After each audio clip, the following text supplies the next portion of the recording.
ડીસામાં જાહેરમાં ઘાસચારો વેચતા ઘાસચારાને પાલિકાએ જપ્ત કર્યો।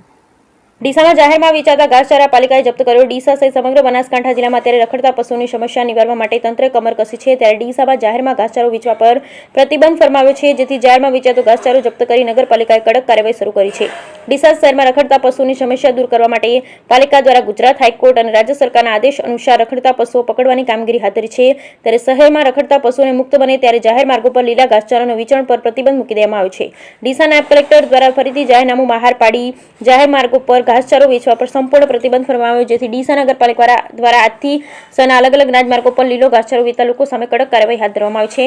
સવારથી નગરપાલિકાની ટીમ ઘાસચારો વેચતા સ્થળોએ પહોંચી લીલા ઘાસચારો જપ્ત કરી ટ્રેક્ટર મારફતે ગૌશાળામાં આપવામાં આવી રહ્યો છે। શહેરમાં જાહેરમાં જ ઘાસચારાનું વેચાણ બંધ થાય તો પશુ માલિકો પણ પોતાના પશુઓને રોડ પર છૂટા મૂકશે નહીં। નાયબ કલેક્ટરના જાહેરનામાનો અમલ કરવા માટે ડીસા નગરપાલિકા પોલીસ બંદોબસ્ત ફાળવવાની પણ માંગણી કરી છે। તદુપરાંત ડીસા શહેર પોલીસ પણ સક્રિય બને તેવી લેખિતમાં રજૂઆત કરી છે, જેથી નગરપાલિકા અને પોલીસ બંને સક્રિય બની જાહેરમાં ઘાસચારાનું વેચાણ કરતા લોકો સામે કડક કાર્યવાહી કરે તો પશુઓની સમસ્યાથી મહદઅંશે છુટકારો મળી શકે તેમ છે। બ્યુરો રિપોર્ટ ભરત ઠક્કર, ડીસા, બનાસકાંઠા।